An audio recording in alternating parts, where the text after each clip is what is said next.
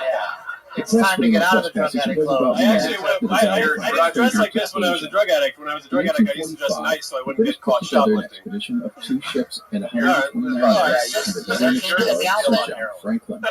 None of these men would ever return home. Yeah. In the His frenzy shirt to has find out the tracks. fate of Franklin, the I think actual you could have Northwest gotten away Passage with would be shoplifting. I mean, identified.